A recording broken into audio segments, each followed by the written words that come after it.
I'll tell you, folks, I spent about 419 episodes enjoying that last bumper music, but I really like the new bumper music that we're using. This is the first time we've gotten to play the intro here on the Rec Poker podcast. And I got to thank our man, Peter Trulin. So, Pete is an old friend of Steve's. Back in the day, Steve and Pete used to work on a bunch of projects together. And Peter Trulin was kind enough to put together some new intro and outro music for us. And you can reach out to him. His contact information is in the show notes. But if you do, tell him thanks from the Rec Poker crowd, because I freaking love our new bumper music. So thanks to Peter Trulin, but of course, that's just one of the people I need to thank. Of course, I need to thank our sponsors, the Running Aces Hotel, Racetrack, and Casino, and Mark Prashant from Website Amp. Without their help and support, we absolutely could not do what we do here. Just like without the support of our premium members, like Josh Campbell. Josh is a great guy, enjoys rugby, and is a regular in our Tuesday night online play and hangs, as well as some other opportunities to get together and socialize and learn about poker. So thank you, Josh. Your $15 a month doesn't sound like a lot, but it makes a huge difference to what we do over here at Rec Poker. We're a largely volunteer-based organization. Most of what we do is free. And so it takes a village. And I'm just the guy that they put in front of the mic for the podcast. Trust me. My name's Jim Reid, Bluff Sterini in the home games, and Rec Poker Jim on Twitter. But I'm just a small part of the team here. It takes an entire wrecking crew to make the magic happen here on the Rec Poker podcast. And that crew is, some of them are here to join us tonight. You can go to rec.poker/crew if you want to learn more about me and them, or you can just listen up because you're going to meet a few of them right now, starting with our producing co-host, the one and only Chris Jones. I'm Chris Jones. You stole my thunder. I don't even get to introduce myself. No, I'm Chris Jones. You can find me 5b5 on Twitter or 5x5 on the Poker Stars home game.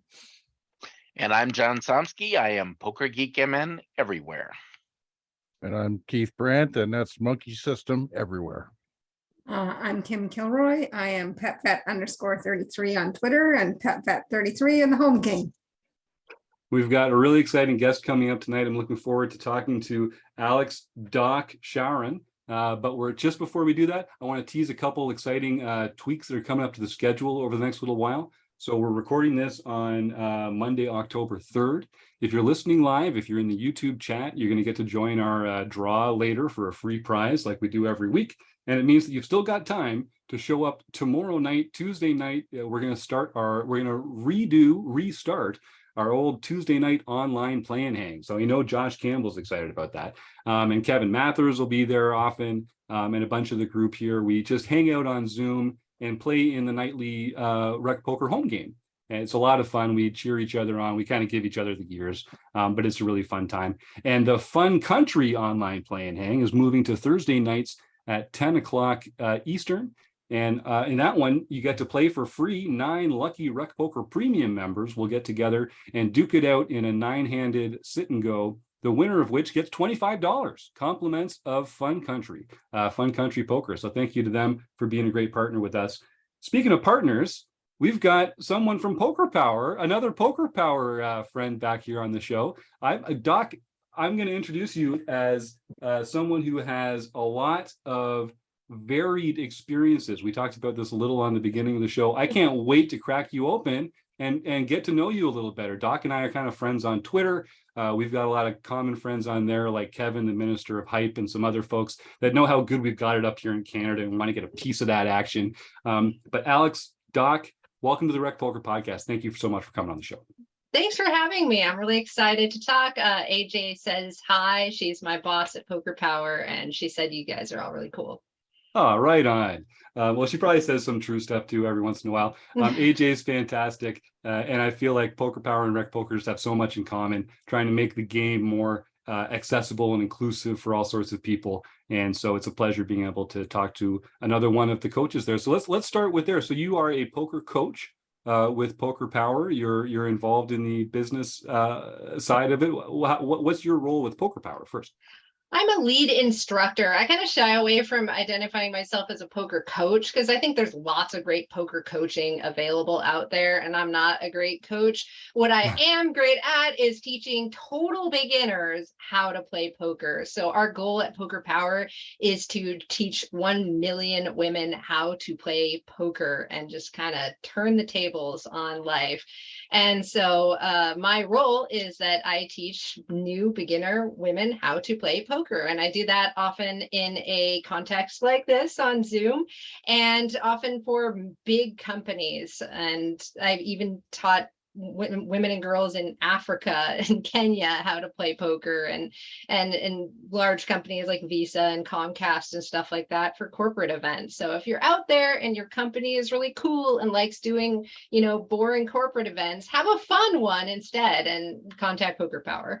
Nice. We're all about fun and poker, it's a game, people. It's a game. You should Yeah. have fun. And of course, it's more fun when you win. I know I'm not the only person who feels like that. So learning together and getting better at poker is a big part of what we're doing here. And that is a lot of fun when you do it right.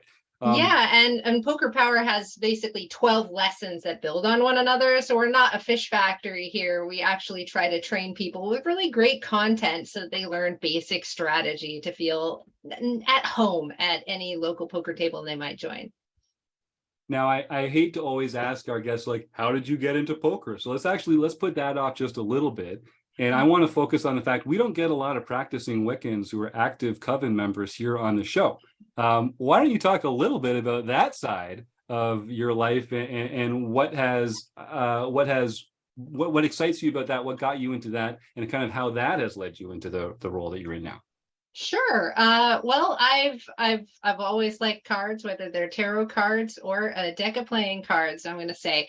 Yeah, I'm a practicing witch. I've been so for most of my life. And when I was a teenager, kind of got into exploring it, had really great parents who were very understanding, and a mom who was into the magical kind of stuff herself, and my dad who was kind of an eye-rolling atheist, but still willing to like drive me downtown to go meet druids. So, they were very cool. And so it's always been a big part of my life and my spirituality and my community. And so, yeah, I was initiated into Wicca in, I think, 2006.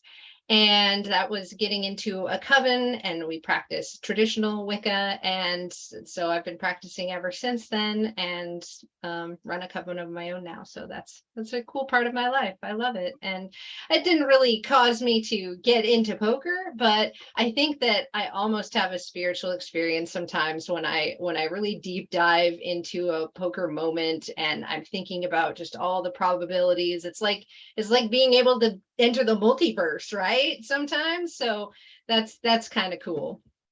Well, I know we've got a bunch of people watching live on YouTube, and I'll encourage them, if you've got any questions for Doc, just type them into the chat there. And of course, Chris, John, Kim, and Keith, unmute anytime and jump in as well. I got a bunch, so I'll just keep on rolling like I tend to along here. So you mentioned kind of eye-rolling atheists. You must encounter a lot of those in your life as a witch. What's that like, and do you find that creates sort of like a barrier in any way to your success, or to relating to some of the people that are maybe don't find that that's in the mainstream exactly? Not really. I think that, really hardcore atheism requires a lot more faith than I have for, or witchcraft in a traditional sense, especially British traditional Wicca, which is what I follow, is a very, what we call orthopraxic religion instead of orthodoxic. So it's what we do that makes us witches, not what we believe. What we believe is always evolving and ever changing. And so what that means is that we do what works. And so what we do, we continue to practice because it works for us. And so I don't find it too weird if I run into somebody who doesn't believe in it, because I'm just like, okay, fine. It's sort of similar to in poker. If you make a really great bluff catch and then the fish across the table is like, well, you're so dumb for calling with that. And it's a good bluff catch. And you're like, okay, yeah, cool. That's rad. Yeah, that's a good way of thinking about it. That's true. Because what people don't know, they don't know, right? Right. And why would I want the opinions of fish in life or in poker? Yeah.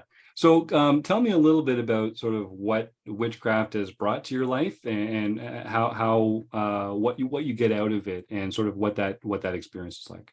Sure. I mean, just like I'm sure any faith that's deep to a religious person, it's a relinking with divinity, with something greater than myself, which is really important. I think that it's brought me a really fabulous community of people that I just really love to the bottom of my heart. Being a part of a coven, it's kind of like when you get initiated, it's kind of like a marriage in a sense, that you're bonding with these humans that you really need to trust very deeply, right? Because you're going to be vulnerable in any spiritual group. And so that bond has been a really super important part of my life. And, the magical piece is really important to me. It's something that I believe in, and it's something that's gotten me through hard times. Like when I had high risk cancer, my spirituality was a huge part of getting me through it. I mean, as soon as I got diagnosed, first thing I did was call a member of my coven who also survived cancer, and just was like, download everything you can to my brain as to how I can cope with this. And he's like, all right, you need to watch a movie on Netflix about Everest. And it's just really nice to have that community, that support, that magic and faith that brings light to life. Well, I want to ask you about some of the books that I've seen you write, and but first, magic. So there's a lot of non-believers out there, or skeptics, let's say. So can you sort of describe what you mean by that, and how it sort of materializes in the world that we all share? Sure. I'd say that magic is a change in your world that is brought about in accordance with your will. So will is kind of code for a very serious intention. And so, of course, all of us know that the intention starts with within. And when you change your perspective, often your world changes. Now that's magic. You could either, angrily drink your morning cup of tea, or you could stir it with intention and then, take a sip. And those little things make a big difference in life. I completely agree with that, 100%. Well, thank you for indulging me in that curiosity, because it's just such a cool little peek into a world that I don't get a lot of access to every day, to be honest with you. So I was just personally curious about some of that kind of stuff. Yeah, Keith puts that into the chat here, like mindfulness. I think that's right. Absolutely. Yeah, I think, oops, I just accidentally hit a Zoom thing. Oh, you're good. Still good here. No I'm worries. good. Okay. All right. I'm bad with technology, not a techno witch. Yeah, definitely. Mindfulness is a really important part of life. And I think that any spirituality or religion, the word religion, which atheists might shy away from, it just means relinking, religion, right? Relinking with something bigger than yourself. And mindfulness is a huge piece of that. And certainly you don't need religion to relink with something bigger than yourself, but it is one path. And I think that, people do benefit from kind of like visualization of things and that intentionality that you're talking about. I think that we do have the power to like make the world a better place just through the application of our mind and smiling more and having a better attitude about things. I say often, people decide what kind of day they're going to have in the morning. It's kind of up to them. And math is magic. We see these probabilities and things happening in poker that our brains can't really intuitively fathom. It feels very wrong, but then you just have to trust that the math will shake out the way that it will. And that's faith right there. And that's magic. Yeah, I mean, faith is really just to believe in anything we don't actively understand the mechanics of it, right? So I think there's a lot of that in the world today, for sure. So talk to me, have you always been a writer? Is that something that's been with you your whole life? What's that journey been like for you? Yeah, I mean, I was always really great at writing in school, and I wanted to write a children's book when I was in junior high, because my teacher was just like, you're amazing at writing and you should really write a children's book. And I thought that was really cool, but I kind of got bored with it. By the time I was in high school, my writing classes were the easy ones, and I was like, I don't want to be a writer. This is too easy. But then I decided to, do some basic writing, and there's a fun little self-challenge every November called NaNoWriMo. It's National Novel Writing Month. And the idea behind this challenge is that you write in 1 month 50,000 words, and you get to sort of experience the life as a writer, drink coffee late at night and get tired and write garbage, right? And you're not supposed to really worry about the content of that writing. So I did a couple NaNoWriMos, and then I submitted one of those productions to a publisher. And at first they were like, we like this, but we want you to turn it on its head. And I was like, okay. So I edited it and then got my first contract. And the rest just kind of rolled on. It's so much. I mean, once you've been published, I guess it's just so much easier to keep writing, right? Like that first one's the hardest one. Definitely, and especially, well, it's anything with stamina, right? There's a kind of stamina involved with daily writing for sure. And now I've written over 26 published books, and it's definitely helps to start a relationship with a specific publisher as well. That makes a lot of sense. Chris Jones also works in the world of literature, so he might have some insights on that front as well. So then before you started instructing with Poker Power, you obviously encountered poker in some way in your life. I'm guessing it was as someone who enjoyed playing poker. Where'd you pick it up, and sort of what role has it had in your life? Sure. Well, it was a really important time that I discovered poker, because I had just had a really country song bad few years in my life, where, I'd had this horrible car accident, and then I recovered from that. And then I got cancer, and I had to do, 5 months of chemo and 36 treatments of radiation, and have my breasts removed and my ovaries removed. And then my husband left, and he took the dogs. It's exactly like a country song, right? That is. So I had experienced a lot of negative variance, and I was starting a whole new life because my life had changed and everything was new. And I left, with nothing but what I could fit in my tiny little car, and I drove back home to Canada from, I'd been married down the States. And I was like, okay, new life, new stuff. I've always wanted to learn a smart person game. And I have the choice between chess or poker. I want to learn chess or poker because those are smart people games. And then I thought, well, I don't have any friends now. I just went through a divorce and cancer. You wouldn't believe how many friends you lose in that kind of process, and moving.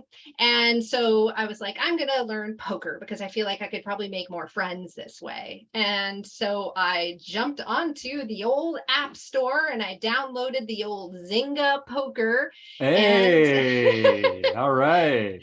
And I went to the library and I picked up Learn Poker Like the Pros by Phil Hellmuth. And I was like, all right, I'm going to play like an eagle today. Yes. Find your animal. Yes. Right. And in doing so, I really immediately fell in love with the game because I realized that I could heal myself because I've always been a control freak. And so going through cancer and the divorce and everything, I just was blaming myself and reliving all this stuff in my mind going, what could I have done differently to avoid all this stuff? I was very heartbroken from the divorce. He was my world. I very much loved him, still do. And so poker helped me realize that you can do everything right and still lose a hand, right? Yes. And that you dwelling immediately on the last hand is not helpful at all. You just need to look at what's in front of you and play the next hand and trust that the math's going to shake out if you keep making good decisions. That's a great, I remember learning that lesson myself through poker, and it helped me a lot in my life. Like I'm also a control freak. The folks here on the show might be able to tell you something about that. But I had a short fuse. I was, I got invested in the outcome of things and results oriented. And just knowing that pocket aces are meant to lose a non-trivial portion of the time when you get them in pre-flop, like that kind of lesson and seeing it happen a lot. Like that does help give you a good attitude about life, I think. it really kind of dovetailed with all the therapy I was doing at the time, because I recognized I needed a lot of therapy. So I had like two different therapists, and I was going to these groups called Al-Anon, which is for people who Yes. have been affected by someone else's drinking. So it's like a 12-step recovery program for the family members that have been affected by the alcoholic, right? And so what I was learning at Al-Anon was like exactly like what I was learning through poker. And so it was really an amazing kind of crucible for healing. And I'm hoping to bring some of that empowerment to people through Poker Power. I've had some friends go through Alcoholics Anonymous, which is the original 12-step program, and they had some great success with that. And I know a big part of that was kind of having to surrender yourself to a greater power. And again, not to get religious about it, God or something like that, but it's really about just giving up the notion that you are in control. Yeah, exactly. Is that consistent with your learning there? Very much so, because I had such trouble with those steps. You know, one of the steps is just getting ready to relinquish control. You know, that's a whole step of the 12 steps. And I was stuck on that step for a while because I just wasn't ready to let go of the control. I was like, no, I'm the reason that all this happened. And I'm the reason that he was drinking and all this stuff.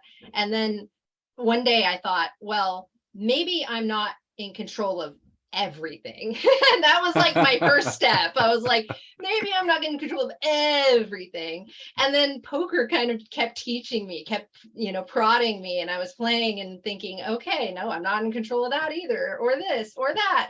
And learning to just kind of stay in my lane and play my cards was a huge step forward. I love that. Chris, did you have something? Yeah, Doc, I mean, part of this conversation is kind of reminding me a little bit. Have you read Maria Konikova's Biggest Bluff book, kind of about Yes. like decision making and this idea of like, you know, kind of coming to terms with the lack of control and sort of figuring out the best way to make decisions, and that's what poker can really teach us. And I guess my question, since you deal, since you're working with so many beginner poker players, there's sort of like a difference, I think, between understanding the theoretical side of like that aces are meant to lose sometimes, and like actually accepting that and like making that part of like not sort of letting that lead into tilt or lead into all these sort of other things. And I'm wondering, like, what's your experience and sort of like, how do you teach that to a like, for our listeners who might be sort of beginning players, or for the people you work, how do you sort of like help teach that idea that you know, to go beyond the theory and sort of actually kind of understand it in your bones? Sure. One thing that I always say is, you know, I show people, you know, here's a spot where aces is going to win 80% of the time. But that means you have to lose 20% of the time, and you can't opt out. You can't opt out of that 20% of the time that you lose. You have to physically go through it and live through it. And that's something that I do have to say over and over to people, because it can feel like a slap in the face. I mean, just like with life's variance, you know, so many slaps in the face that I felt I had, and I thought, how could this be happening to me? How? And I think also living through cancer kind of helps you get past that denial piece, because that's what it is. It's just denial. It's masquerading as logic. It's this denial where you're not ready to say, this is happening right now. And so you say, no, this is not happening. Something else is affecting this to make it not happen. But the quicker you can get through that no screaming at the void, the quicker that you can get to a place where you can make sound decisions based on what you have in front of you. Sorry, I forgot I was muted there for a second. Yeah, Kim says here in the chat as well, you know, even getting aces busted, it's acceptable once or twice, but it's tough if it happens in bunches. And even when you're as experienced as Kim Kilroy is, it's hard to control the tilt sometimes. So it sounds like you'd say that you've kind of carried some of that knowledge into this other part of your life, and it helps you there as well. Definitely. And that's a really good point. Like life has this variance too. When I was going through my variance in life, I remember saying to myself, I just don't have time to take a breath and heal from some of these things, right? Because I have so much to do. I have a life to plan. I got to move back to Canada and take my kids there and this whole thing.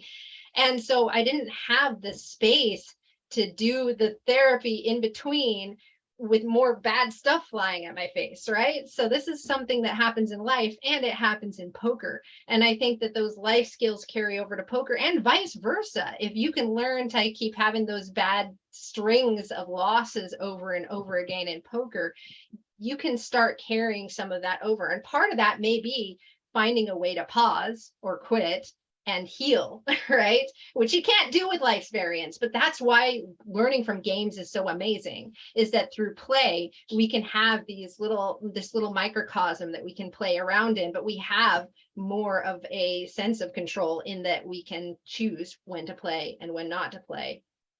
I like that, and sort of like working on our life problems within the realm of that we can control of poker. That seems like good advice. Keith and Kim, they just keep feeding me lines. They like the sound of my voice, I guess. I'm going to keep talking here. So Keith is kind of famous for this element of his own mental game, where he says, for him, when his aces get cracked, he just reminds himself of how much fun it was when you cracked someone else's aces, and kind of hold on to that positive experience, because it's the entire thing. I think this is what recreational players have trouble with. You have to visualize the entire universe of possibilities all at once, right? And I mean, you feel good about the times when you get aces and win, and you feel bad about the other times, but they're all the same aces. The winning and losing is part of the same hand. Like it's just the other side of the coin. So you kind of have to accept all of it together if you want to have the good. You can't just opt out of the bad, like you were saying earlier. Yeah, I personally like to think, especially when they get cracked by something really kooky that's just like a bad play, I like to really be genuinely happy for my opponent, because I want them to keep playing that way, right? Even if they just like leave the table immediately, they go rat hole my money. I'm like, way to go, bro, because he's gonna be back tomorrow, and that's fantastic for the whole ecosystem, So I've learned to be genuinely happy for people when they have the massive suckouts. That's good for you. Yeah, I was going to say that I can never feel the way Keith does, because when I get it in against aces and I win, I know I got it in bad, and I just feel good about it.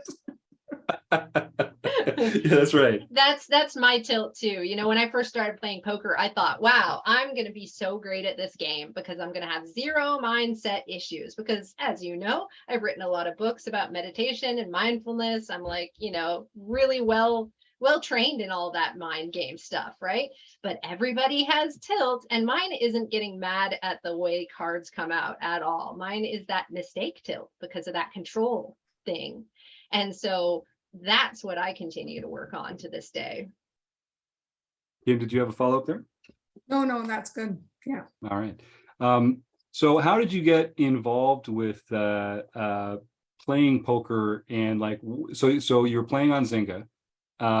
That leaves you a lot of room to develop as a player. How'd you get to the point where you're one of the lead instructors with Poker Power? Such a weird path. So, playing on Zynga, and then I get on Party Poker, and I made my first deposit. Some book that I read all these books, and some book that I read said, set yourself a budget, because you're going to lose when you're learning. And so for some reason, my budget was like $13 a month. I was like, 13 is lucky. So Totally.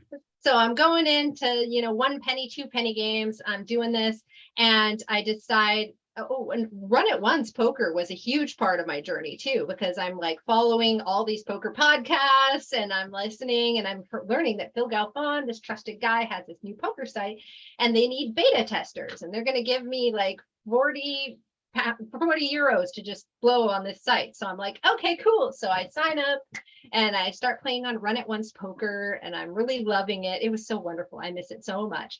And they say, oh, you'll get all this rake back if you become a streamer. And I was like, what the hell is streaming, right? And so I look into this, and I'm like, oh, there's people who play the games on the interwebs, and then people watch the people play the games. Okay, cool. I'm going to do that. So then I start a Twitch channel, and I'm playing horribly, but I'm trying super hard. I'm super try hard. I'm like tagging all my people, and I'm like writing stuff down. Like, okay, so they did that with this hand. I wrote down every single hand they showed down. And this random guy comes into my chat, this random Estonian, and he's like, I would like to teach you how to play spin and go games for 50% profits. And I had nothing to lose. I was a losing player. So I'm like, okay, sure, random Estonian guy. So we start doing these like these calls with this random Estonian guy. And this guy, no joke, takes me from like losing poker player to like spin and go crusher, you know? And I got really great at spin and goes. And, you know, and I developed this really good friendship with this guy too. Really great guy. And Never caught his name though. That's so weird. no, his name is Archer. And he's a really great guy. And but you know, he had his own demons and stuff. So he did end up falling off the planet at some point. And I decided that long term, I really wanted to transition to cash games. I had originally asked him, can you teach me how to play cash games? And he was like, no, I'm bad at those. Only spins. And so I was like, okay, 2021 is gonna be my cash game year, you know, and like because I had been, you know, I could play some cash games kind of crappily. And then so for a while I was like losing money playing cash and then grinding it back up with spins and losing money playing cash and grinding it up playing spins, all that stuff. And then I ended up you know, transitioning fully to cash games, and I'm still working to get better there, as forever, you know. Yeah. And Poker Power was just kind of a strange happenstance. I had already, like, I was super enthusiastic into the poker community. I joined the Women's Poker Association as an advocate, and then I saw Poker Power. And I went to their website and they had like a get involved link. And I was like, I'll get involved. And then my boss now, AJ, says, let's do a Zoom call. And we do this Zoom call. And I'm just expecting to like volunteer, you know, like I'm doing for the Women's Poker Association. But then I accidentally got hired because I also have a background as a teacher. So I used to teach science and stuff to middle schoolers and high schoolers. And so she liked that and ended up getting hired. And that was 2 years ago. So I've been working with them for 2 years now. And so I was one of their original OG instructors in the group. And it's been really amazing watching them grow. Nice. John?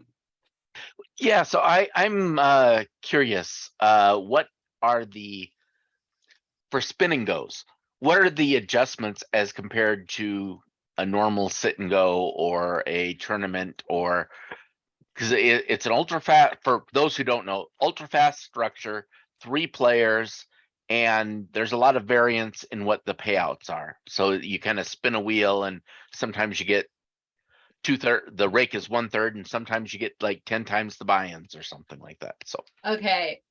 Now I'm so excited because anytime I talk about this, like on Reddit or whatever, I get downvoted because people are like, you can't win spin and go. So I'm really excited to have a sympathetic audience because I really believe that spin and goes are an ideal way for a beginner to become a winning poker player and then, you know, get into the poker world. Because first of all, you only need 100 buy-ins. You can start with 25-cent spin and goes. That's $25. You know, if you can afford $25 a month as your original budget, and then that's going to be your bankroll that you build from, you're going to grind up to thousands. I literally ground my way through all the stakes, you know, paid my dues and all that. Although, you know, people don't recommend that. People recommend that if you have money, just go ahead and play higher. But anyway, but it's possible. I'm living proof. It's totally possible. And the one thing that's really important to know is just getting solid pre-flop ranges, just memorizing solid pre-flop ranges. You can't just like budget. Don't try to use like cash game ranges and like narrow them or widen them a little bit. That's not going to work. You're going to need to get some really solid spin and go ranges memorized. And there's plenty of courses out there on like Udemy and stuff like that. And then that's really going to be a huge thing because another reason why it's so profitable is just the number of fish there. Like there's tons of people who are just there to watch the stupid slot machine animation at the beginning. And then if they spin up just a 2x multiplier, they're just blasting off. They don't care, right? And the 2x's are your bread and butter as a spin and go grinder, right? Like you're going to really grind it up that way. So like my post flop game was terrible for quite a while. And just having that pre-flop game just 100% solid was key for just becoming a winner. And then going from there, just, and the post-flop game is so simple compared to cash, because you start off with 25 big blinds. And so, very simple. Really, one of the main things you got to know to be a good spin and go player and cash game player is just identifying your player types, like tagging those fish and just playing well against them. John, did you have something else on that point? No, that was a good explanation. Yeah, I think it's really interesting as these new variants and formats come out.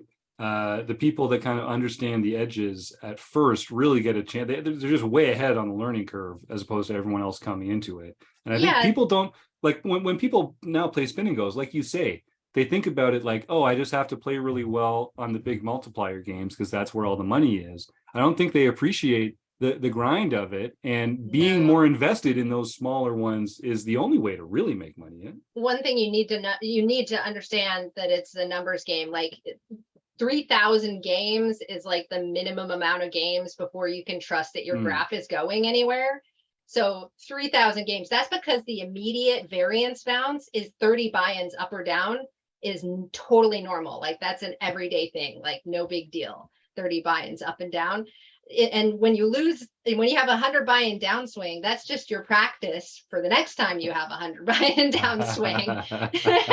So you have to be really comfortable with variance. And that's one reason why I transitioned to cash games, is just the variance is such a killer. And once you get up past like, $60 buy-ins, you're playing versus very specific regs, and you're playing more to that exact dude than you are anything else, and your edge starts to get really razor thin at that point.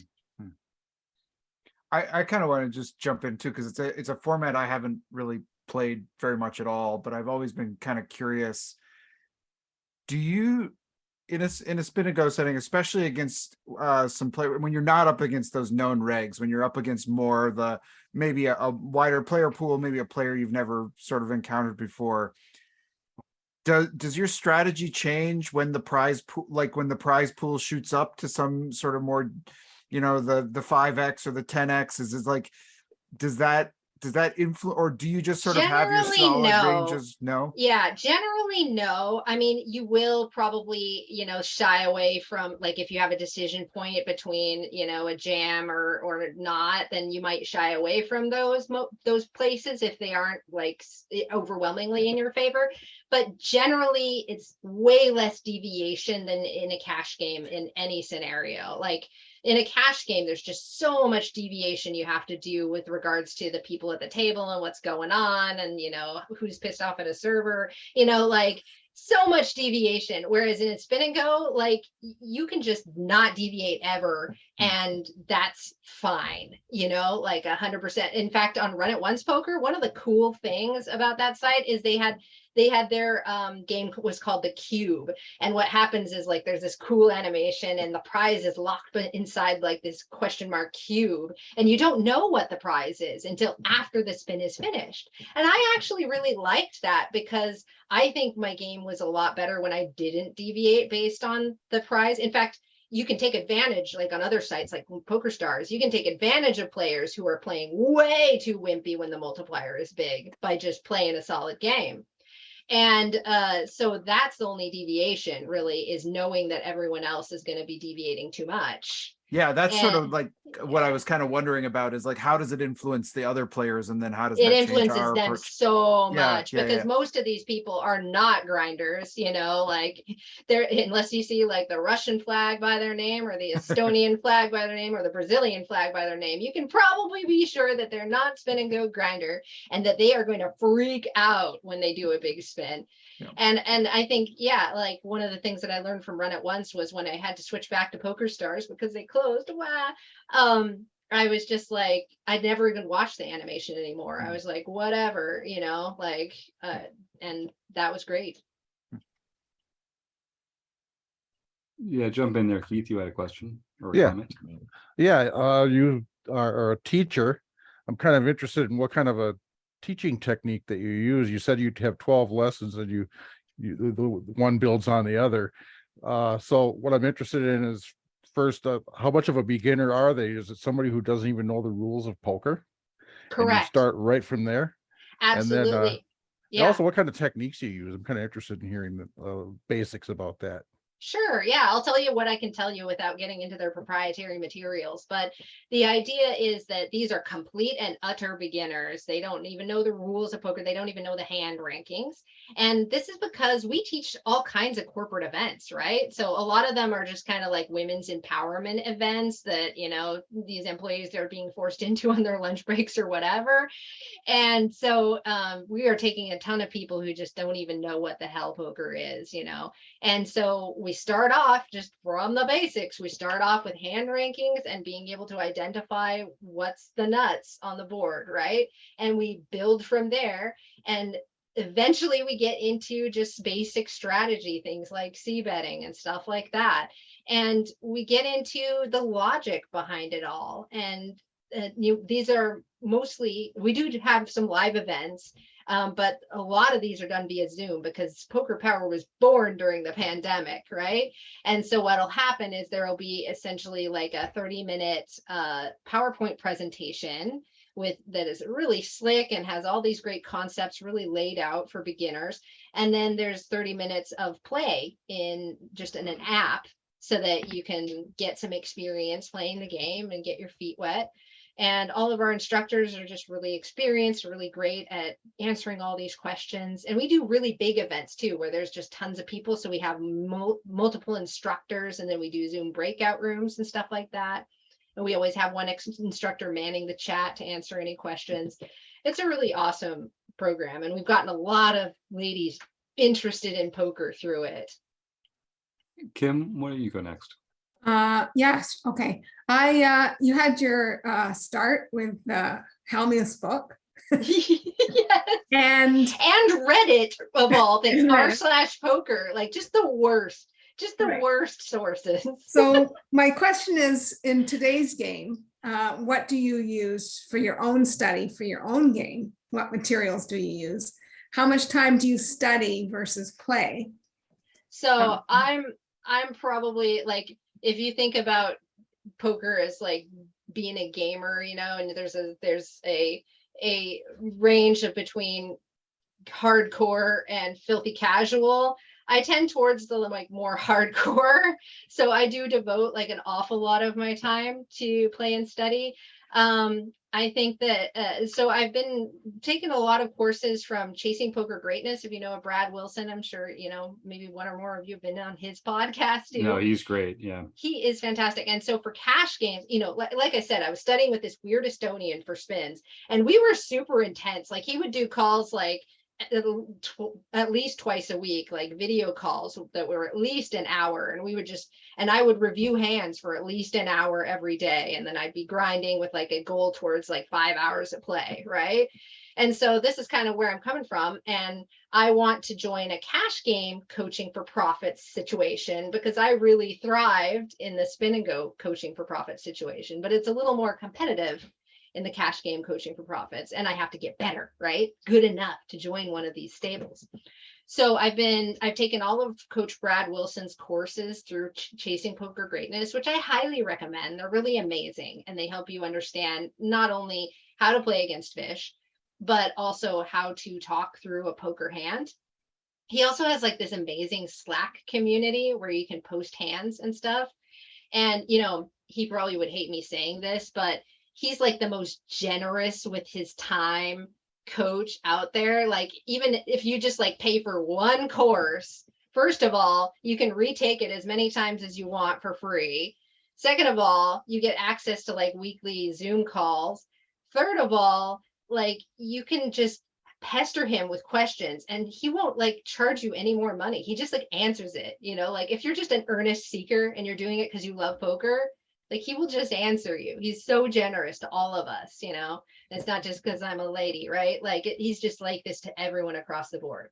So really I've been thriving in his community, and he has a coaching for profit stable that he just got started with, but he's only accepting like super high crushers, you know. But So I'm looking forward to, in October, actually, I'm about to start Poker Detox's 30-day public course. And I'm hoping to, get a contract offer either from Brad Wilson's stable or from Poker Detox.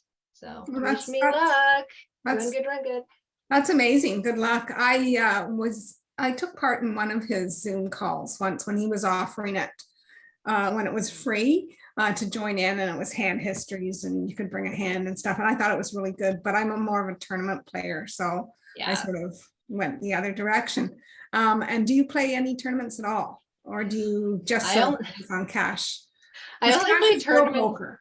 I only play tournaments when someone else buys me in, to be fair, which means I've played some good tournaments. Poker Power actually has staking program for their instructors. And I got to play in the World Poker Tour, which was really exciting.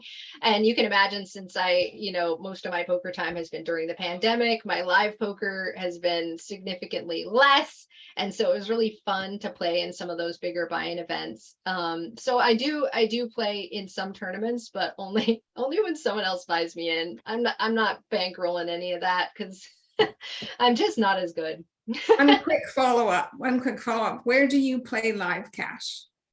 Where do I play live cash? Mostly in the local casinos. I'm really lucky. I live near Vancouver, British Columbia, Canada, and we have like 4 casinos that are like really close to each other here. And my favorite ones are the Hard Rock Casino, Vancouver. That's actually my top favorite. And if you're a rec poker player out there, it's like the best because it's kind of like the vibe is really nice. Like the staff seems happy, and like, the old man coffee type folks that are there during the day are like really cool and sweet. So Hard Rock Casino Vancouver is my favorite. There's also Grand Villa. That's another casino there that has like more tables. But definitely Hard Rock Casino for the vibe. Thanks. Doc, we've got a question from our audience. Ben Enslow is asking, I think specifically about spin and goes, since the conversation has come up. He's wondering, and I know Ben, and he's kind of, he's an accomplished player. He kind of knows what he's doing, but he's asking, how many tables should you play if you're just starting out trying to like figure out the spin and go scene? Start with one. Start with one. Start with one, definitely. Because like the main skill that you need to develop is those observational skills with being able to spot, like, okay, there's a limper and there's this and all that stuff.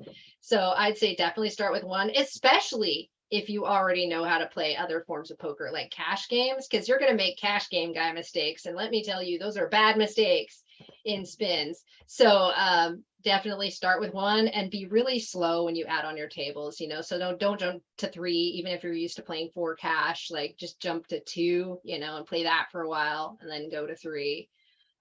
Yeah, the pace of those spinning goes is so fast because you like Chris mentioned earlier, you're 3-handed. And so the action's on you a lot. I find even I used to play multi-table full ring cash. And even now in Ontario, if you play on PokerStars, they don't even offer full ring. The most you can get is 6 max. And I find I have to play fewer tables just because I'm playing hands more often, which means my attention's drawn to that table more often, which just means there's just not as many tables available of brain space. Exactly. The ranges are so wide. So you're going to be playing way more hands. And also you're going to be heads up at like 3 tables at once a lot of the time. And that's like a lot of button clicking. And I remember I used to be really spastic. When I was adding tables, I was like rushing and I'm like, oh my God. And then my cool Estonian dude, Artur, he showed me a video and he's like, you don't have to watch the hands. I just want you to watch like how calm I am, And he's like just clicking. He's got like 6 tables. At one point he gets up and like opens a window and like sits back down. And I'm just like, wow, okay, I'm doing this wrong. So, yeah. Oh, I also forgot to mention I play in a lot of home games too. So those are smart. Cool. That's always a good idea. Absolutely. And I run my own home games for beginners. So nice. Yeah. There you go. Now you're a popular streamer on Twitch, twitch.tv/Queen of Diamonds. How often do you stream, and is it with sort of a set schedule? And what games do you typically play, and what sites do you play on, that kind of stuff? Sure. Normally, I've been kind of cutting back on streaming a little bit because I'm doing this course that's coming up and that's going to take a lot of my time. But once that's over, normally I stream 5 days a week and I do beginner lessons during the week. And so, each day of the week is for a specific concept, and I'm teaching like 2 beginners. And I'm kind of proud to be this niche content maker in the poker category on Twitch, where I'm the only person teaching total beginners how to play poker. And I really like that. I'm hoping that, random gamers just surfing by will fall in love with the game through my channel. I also have a fun project that I'm doing right now with some poker friends, where on Sundays we do like a true crime chat over a poker table. So we all just like play, like bink around on a table, and then we like talk about a true crime case. And so that's really fun. That's great. Yeah, I mean, a lot of our Wrecking Crew members also offer coaching through the Rec Poker Shop, and I think one of the things that another thing we have in common, Doc, is there's just that great quality of coaching or instructing with beginners, novices to intermediate players, and we can shine a light on advanced players and just like being an objective viewer and maybe tell them something that they're not paying attention to. But it is a different experience, like helping less experienced players understand things like playing a range. I love that look on their face when you tell them, when they start thinking about ranges or something like that, or like the difference in having an elasticity to sizing, like that kind of stuff is just, I find that very validating. And I find that the lingo is a big barrier for absolute beginners. So on my Twitch channel, I focus on like Words of Poker Wednesday is like where I define a poker term. There's like a phrase of the day. And then also I just try and keep my language really simple. So even though, I might know my stuff, I don't talk a lot about MDF or blockers, when I'm playing on Twitch. I talk very basic stuff, like what's the nuts on this board kind of thing, and everything like that. Well, I've got one more question for you, Doc, but first, I just want to remind our YouTube audience, we're going to do the draw at the end of the show. So if you want to type the words food bank into the chat there, you'll get entered into our draw for a free prize. And Doc, can you just remind folks where they can find you on Twitter or on Twitch or any other places where you'd like people to reach out? And then I'll ask my last question and we can close this baby down. Sure, you can follow me on twitch.tv/Queen of Diamonds, and my name is hard, so you can just like find me through like links on the show notes or whatever for Twitter and stuff like that. But yeah, and definitely check out pokerpower.com if there's a female in your life who might want to be checking out this game. Like if you have a wife, a sister, a girlfriend, or a mom, getting them some poker lessons is a really great gift. It's true.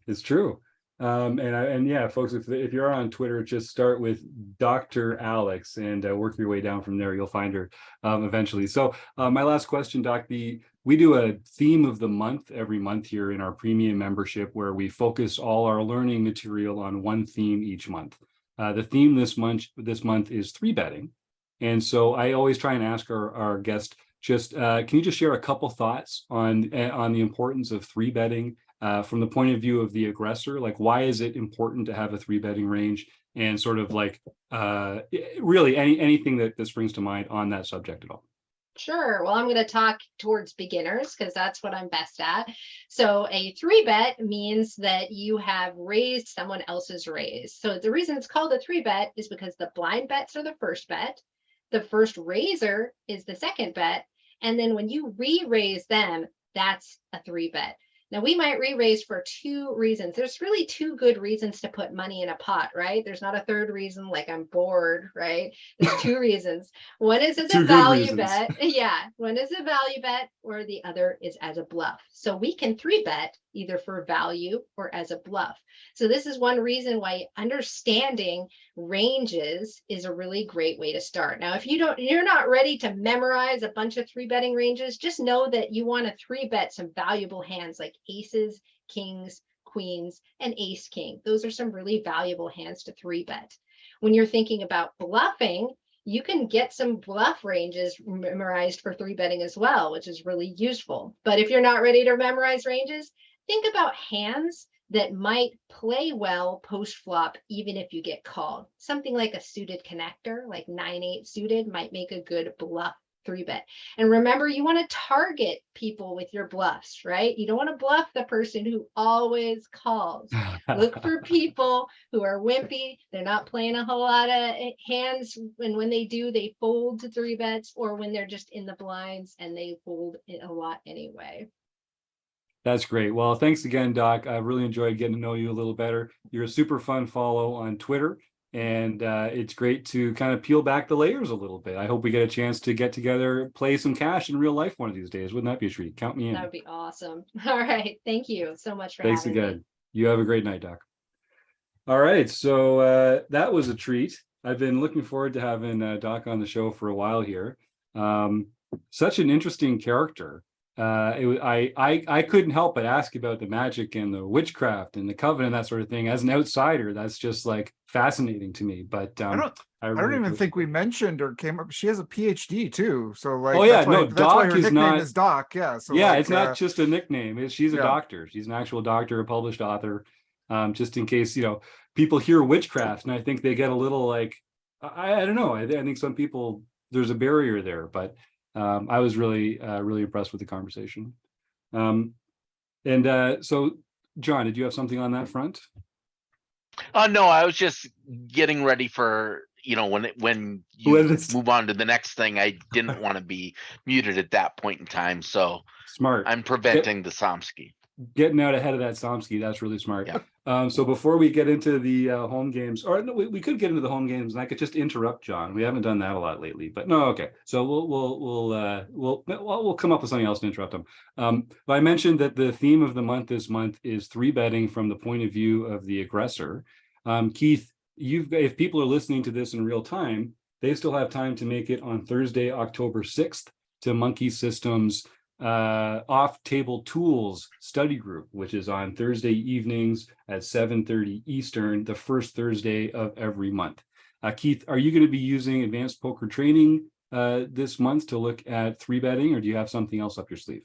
I'm going to be using advanced poker training, but what's going to be different is that they've asked me to be a beta tester for a new release. Where they are going to have introduced bots that play more or less GTO strategy, but it goes from beginner all the way up to advanced levels.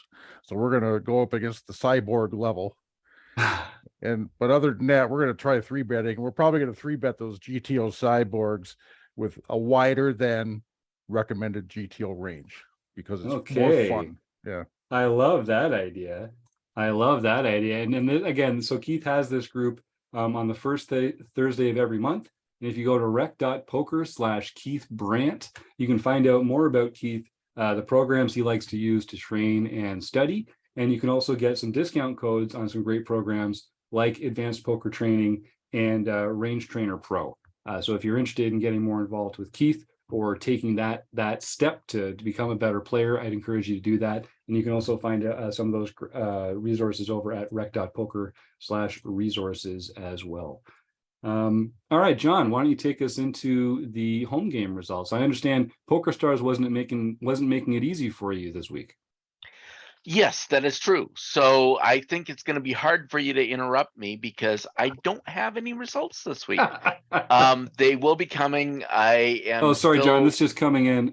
So I understand. So we had, Chris. Again, just thanks again for all that you do here. That's all. Oh, you're so welcome. It's always this is my favorite part of the show when we talk about me and how great I am. So sorry, John. Yes. Were you in the middle of something there? Sorry.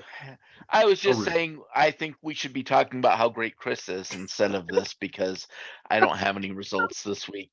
I am still waiting for, if I don't get something soon, I will be announcing most of the qualifiers for the Tournament of Champions this month. Minus, I don't have the last 2 days winners yet. And so I don't know. I don't have any way of getting that information. PokerStars just seems to not have it. Yeah, that's so weird. It's just their reporting protocol isn't working properly, and so we don't know who the winners of those tournaments were. So if anyone happens to have that information in Poker Tracker, or if you won the game, you could let me know. Yeah, it was You won one, Well, Kim? Yeah, Yeah. I won them You won- all. Everyone you don't have records for it, just me. Yeah, Yeah. me too. I You're also the won the third ball. person that's told me that. John, what were the dates of the missing? Is it the last 2 days in September, the 29th and the Yeah, 30th? the 29th and 30th. Okay, so if anyone was playing on Thursday the 29th or Friday the 30th, and if you won, let us know, please, John. You can email john@rec.poker. Or if you didn't win, but you were in the top 3 or 5 and you sort of saw how it went down, please do give John an email. I can't stress how much John does here in the Rec Poker Home Game Club. It's not just setting up the clubs, it's not just setting the structures, it's tracking all these results, reporting all these results. He there's a website post that goes out for every single one of them. He's very active on Discord as well. Until Twitter caught on to him, he had a pretty good presence there as well. And I just want to make sure people appreciate all the work that John Somsky does here at Rec Poker. So my hat's off to you, John. And I'm sorry that PokerStars isn't just making it as easy as it possibly could be. Now we got to do all this legwork. That's not fair, man. That's not fair. Yeah. Well, so back to what Chris is doing. Chris does so much for. I have results from the international games on September the 30th, if you need those. Okay, I will let you know. Hopefully, right now I've sent there's a place you can record the results or request the results and they email them to you. I have requested about 50 results and I've gotten the same tournament once or twice. So I've gotten 2 Okay. for 50. So I like not those real great odds. Yeah. So I guess a couple of the things I'll tease in the calendar. So I think I mentioned at the top, we're getting back together on our Tuesday night online play and hangs. That's super fun. I look forward to that every week. And the Fun Country group is going to be meeting on Thursdays, an hour later than usual. So come and play for free and win $25. We're also going to be adding an element to the Tuesday night online play and hangs. It's typically been just a premium member only event every week, but we're going to start introducing once a month, making it open to all community members. So you'll still have to go to rec.poker and get a free community account. But I mean, all it takes is an email address and a smile. How tough can it be? Go and sign up, get a free account. You can type in, you can post in the forums, you can join in the home games, you can get involved in our Discord. There's a lot of things that we do totally for free as part of our Rec Poker community membership. And one of those things will be getting access to the monthly community online play and hang. The other thing we're going to be doing is we're going to start doing a women's last longer. We have kind of an informal last longer in the OPA each week because, as people drop out of as people get busted in the tournament, often they stick around and kind of cheer on whoever's going to be winning the tournament that night. And the OPA group has a pretty good record. Often the winner comes out of that OPA group for some reason. I think it's just that team magic dynamic. But we're going to start having one specifically to encourage some of our women members to get more involved and to come and share in the fun. And we'll come up with some kind of way to make that a fun, last longer kind of a competition. So that's something I'm looking forward to as well. So look for some details on that. Mark Bershon and I are still working out the kinks on exactly how to make the calendar events work properly, but that is coming down the line. I think I mentioned already, so the theme of the month in October is going to be 3-betting from the point of view of the aggressor. And then the theme of the month in November will be defending against 3-bets. So if either of those subjects are interesting to you, you've got tons of time to go join our premium membership. If you use the code RECPOKER, you'll get your first month for only $5. And it's only $15 a month after that. That's 1.5, which I know is pretty good value for all the stuff we do.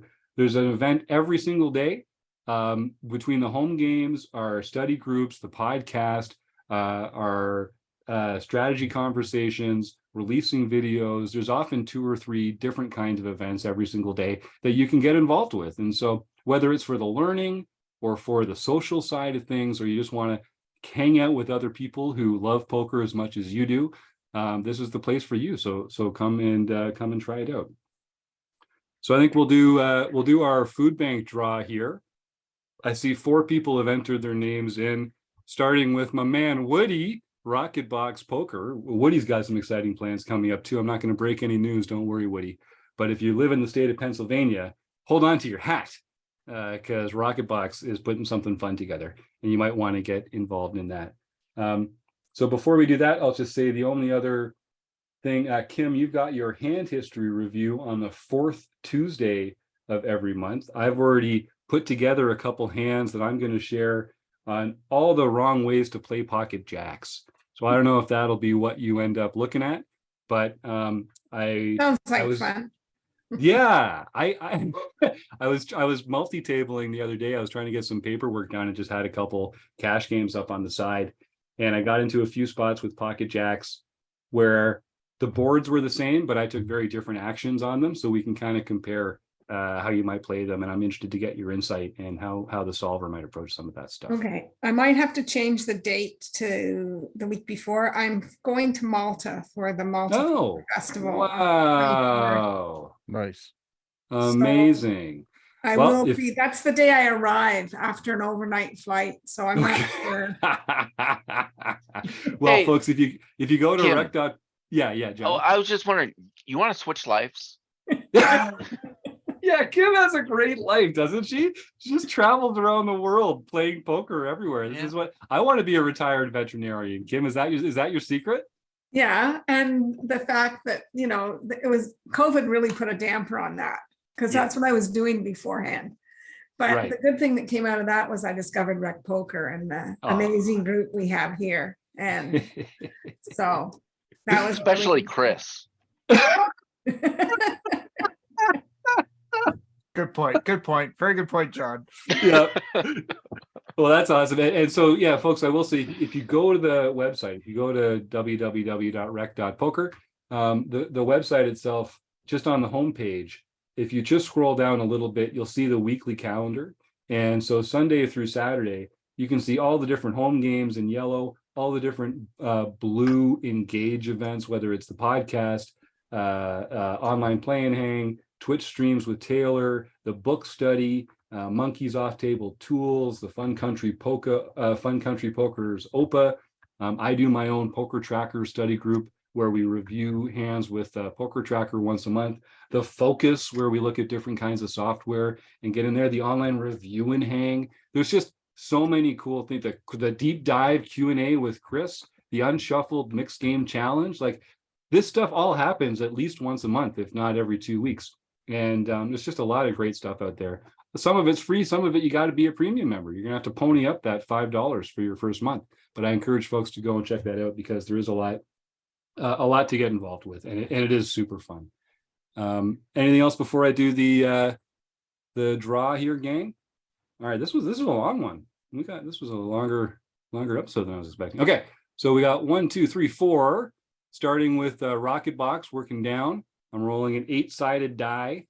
So we'll use 1 and 2 for 1, 2 and 3 for 2, etc., or 3 and 4 for 2, etc., etc.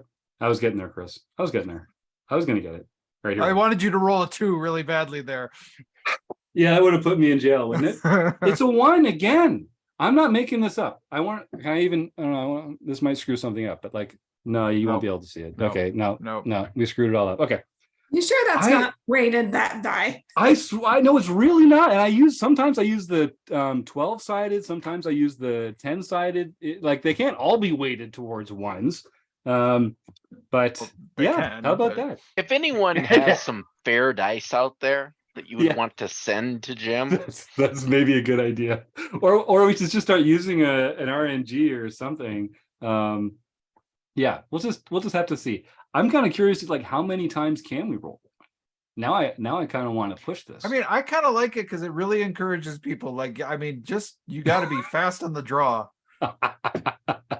That's right. You know, you could just do random.org and then you can program whatever numbers you want in there. It does the RNG, and you know, it would handle any number. You wouldn't, like, you don't have an 11-sided die, but if there were 11 people, you could say, hey, choose 1 to 11. It's a good. I might have to start doing that because the laws of randomness when it comes to physical objects are really variance. We're not finding the long-term variance here. We're not getting to the end of variance. All we're seeing is pocket aces busting again and again and again. And Kim will tell you that gets frustrating after a while. This is why they show you the numbers on the roulette wheel that just came, because everyone's going to keep betting on, you know, whatever 3, because it hit 3 times in the past, whatever. Super hot right now. So what rolling ones are so hot right now. It's true. It's true. All right. Well, then I want to thank everybody in the YouTube chat here. So Ben, Woody, Charles, Martha. I know we got a couple more in here. Dave. It really is fun having more people in the chat typing questions in. Oh yeah, Floor, says Ben. We need a ruling over here. Let's test these dice.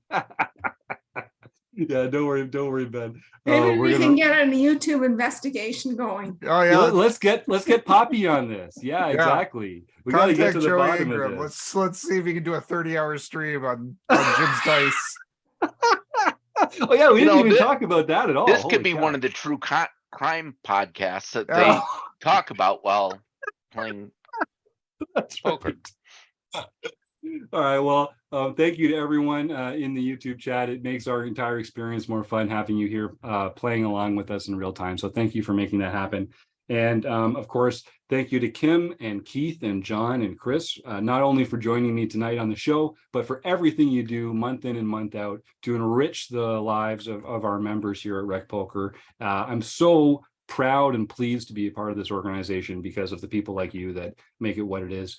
So thank you very much. Of course, we got to thank Doc for coming on finally and spreading some good, interesting light on Wicca practices and witchcraft and poker and coming back from rock bottom.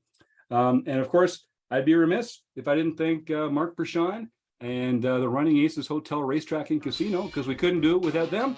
And we also couldn't do it without you, the listeners. You mean the world to us. So thank you so much for tuning in, and we'll see you next week. All right, have a good one.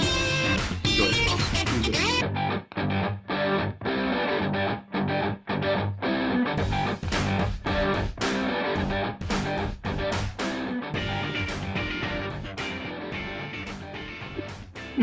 All right, good night, everybody. Have a wonderful time.